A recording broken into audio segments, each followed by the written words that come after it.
morning mga idol. Kagising ko lang ngayon, so may tawag tayo kasi may nakuha daw dito sa may kapitbahay namin na isang pagong. So kapit tayo mga idol. Dito sa amin sa Barangay Anggalan mga idol.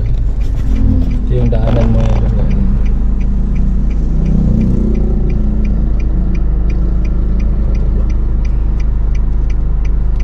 So maraming na mga nagbibisikleta dito mga idol, gaya yan idol.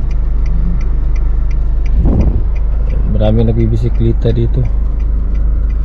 Kasi papunta doon sa taas mga idol, maraming magandang mga view doon pataas sa amin.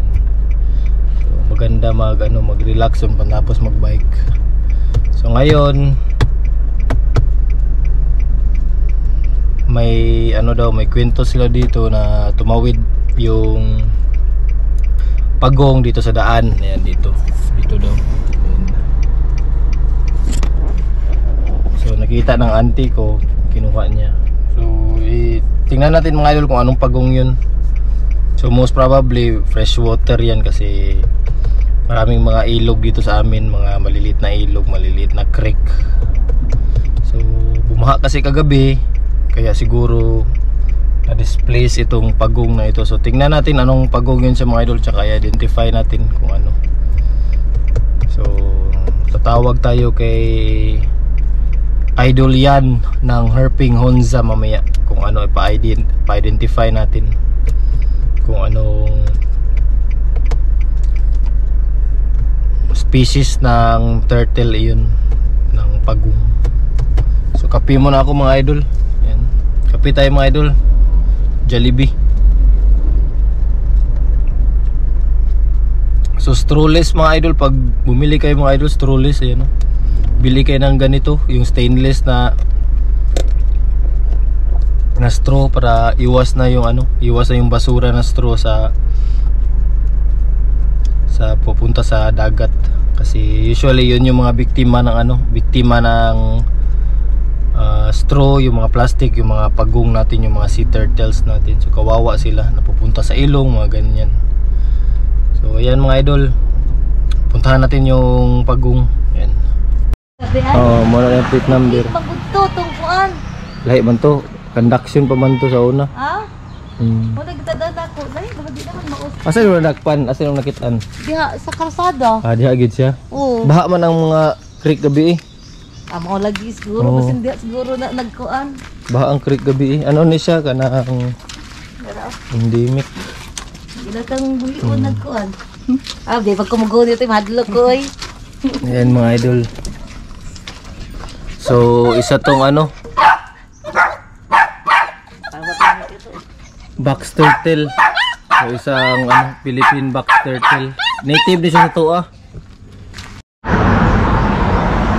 So yan mga idol, ito na yung box turtle natin mga idol. Yan, lumabas na yung ulo niya mga idol. Ayan.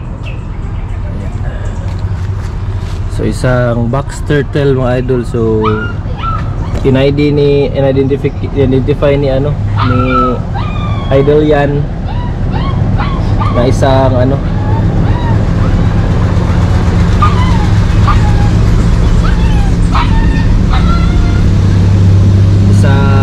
Cura philippinensis. Ayan mga idol. So medyo solitary to sila mga idol, takot to sila sa tao. So yan, yan siya, bali sa lang yan sila mga idol, sa ilog, malilit na ilog. Yan. So takot siya sa bata. Ay laglihok kang kaya para di siya mahadlok, tago na siya mga idol, takot siya sa mga bata mga idol.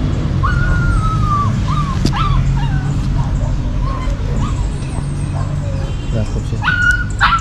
Nahadlok siya sa inyo ha. Dili sa mo, dili sa mo, Dili lang sa likod para di siya mahadlok. Ayan mga idol, isang Cura philippinensis. So pero to mga idol, ang first na identification daw nito mga idol, ang species nito mga idol is Cura ambionsis, sabi ni So shout out kay Idol Yan Pablas na Herping Honza.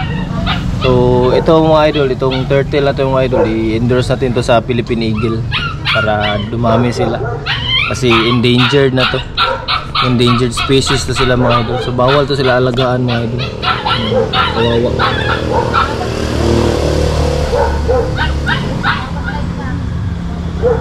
Hayaan mo natin mga idol na nakikiramdam siya mga idol. Libre lang. So ayan mga idol, natatago siya mga idol kasi natatakot siya mga idol. May mga tao kasi. So box turtle ang tawag sa kanya mga idol kasi binabox niya yung katawan niya mga idol. Kita niyo mga idol. So pwede niyang itago yung buong katawan niya pati yung kamay niya. Ayan. Pwede niya itago. So kapag natatakot siya, may predator sa paligid niya, tinatago niya yung katawan niya. Pati yung sa puwetan niya banda mga idol, hindi niyo nakikita kasi nababox niya. Ayan, sarado. Ayan, sinasarado niya. So isa tong female na mga idol na turtle. Kasi yung palatandaan ng babae at lalaki, yung lalaki kasi malalim yung dito mga idol. May concave siya.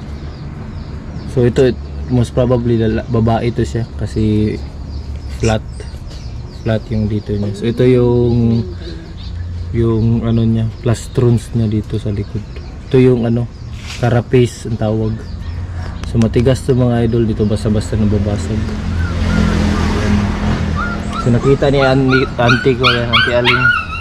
So i-endorse natin to sa Philippine Eagle mga idol para doon tayo patuloy ng conservation kasi marami na silang mga ganito na mga endemic natin na species na turtle, yung box turtle. So ayan, natatago na siya mga idol.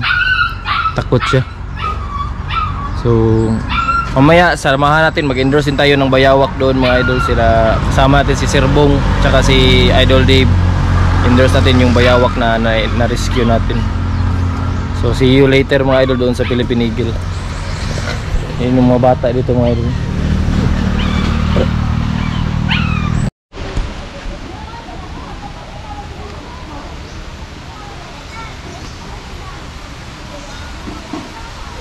Ayan mga idol, andito na tayo sa Philippine Eagle mga idol. So mag-endorse tayo nung box turtle na na-rescue natin kanina at saka yung bayawak, yung water monitor lizard na nakuha natin doon kanila Ma'am Jinky.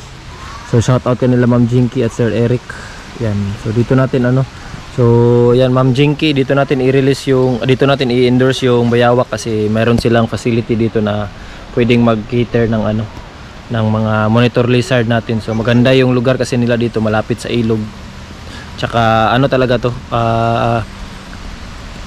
ito yung natural habitat ng bayawak, yung water monitor lizard nito. So mas safe sila dito.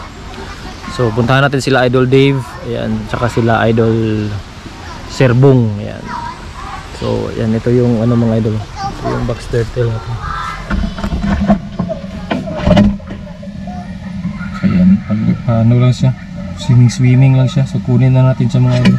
Tsaka ito yung bayawak dito. So umuulan na mga idol. Yan, narinig nyo yung yan, thunderstorm. So bilisan natin yung endorsement, baka maabutan tayo ng ulan. Ito hawak niya. Yung kumuha niya kumbas na. Ito ang tayo. Chris na rin.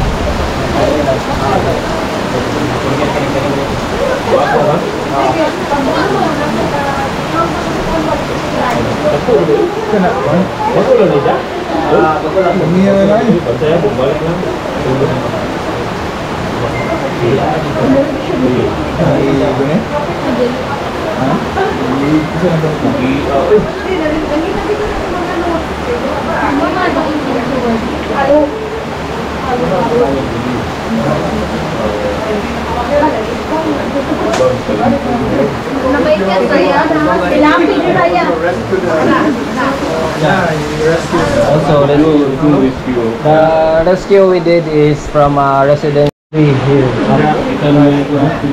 Mostly cobra. Okay. Take over with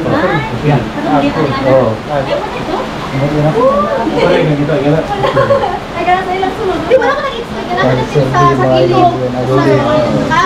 Ito yung ano, ito yung box turtle natin mga idol. So dalawang endorse tayo ng idol. Saka ito Sir Bong. Ayan, Sir Bong. Idol. Galing Leyte. Fresh from Leyte. Ayan, saka babae. Baik. Baik. Laki-laki yan idol ba? Bugani, mo gayon na anak nako, dili gani. Eh kita kata lagi. Gwapo kayo. Ayan mga idol, iwanan natin tong box turtle natin na ano, rescue natin kanina. Ayan. Kusog magod ang baha sa mga gabi. Ano? Tuesday evening we will move 2 birds from here. And then in the morning, I don't know. Idol Dave. Idol Dave. Single pa yan, single. Yan, single pa yan mga idol ah. Idol Dave, wala pa yung ano, pa yung girlfriend. Kung gusto nyo i-PM yan, Dave Balingit, Balitero sa Facebook.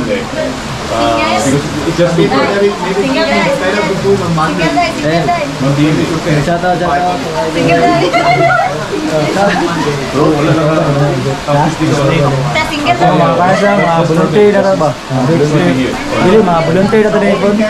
Mga ano pa rin, mga estudyante pa rin. Mantay sa lakay. Progress only in the daytime. You have to change So yun mga idol, dito tayo nag-usap kanila Idol Stefan regarding sa schedule. What you prefer, tomorrow or Monday? Monday. Ayan doon sila. Relative Monday. And this we do on Tuesday. So yun mga idol, endorse natin sa kanila. Sa Idol Dave, tsaka sa tropa niya. Yan dito. Marano. Balang sana. Ako itong vibrant dito eh. Mong biyahe dito ba? So yun mga idol, magpirma tayo ng ano sa compliance natin na acknowledgement form. Yan, ito yung ano, dalawa. Wildlife and mga idol. Submission report form. So, hindi tayo makukulong nito mga idol. Barangay Anggalan. Salamat tayo kay Idol Dave. Tubok. Tubrakid.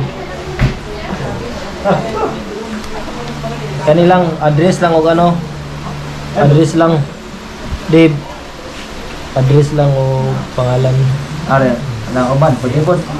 Ano, kung makakuha yung mga location, ang origin ba? Ano man eh, sabi siya. Dito sa kap. Kung sir yung ano? Ayan mga idol, pauwi na tayo mga idol. Yan. So, maraming kwentuhan ang nangyari mga idol. Salamat tayo kanila Sir Dave. Sir Bong. Ayan. Dito tayo.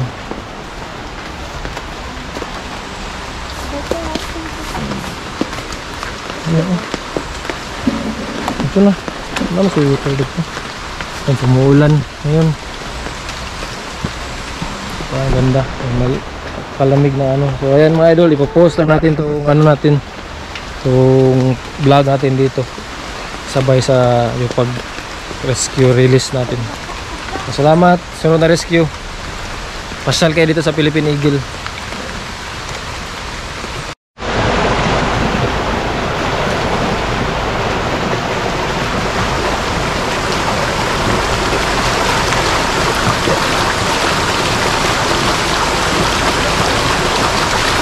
So yan mga idol, pauwi na tayo mga idol. So salamat sa mga idol natin na always na sumusuporta sa atin. So ayan mga idol, ang lakas ng agos ng tubig. So rainy season na ngayon mga idol, bumabaha na. So ingat sa lahat ng mga nakatira sa malapit sa ilog, malapit sa mga pangpang, yung mga mahilig sa ano, mahilig din sa mga outdoor adventure. Ingat kayo kasi makaligo kayo ng ano, ng mga ilog, biglang bumaha. So pag may landslide, ingat kayo. Ayan mga idol, ganda. Ito yung Philippine Eagle. So, salamat mga idol, sunod na rescue, tawag lang anytime. At pupuntahan natin yung mga kailangan nyo para ma-assist namin kayo. Kanang araw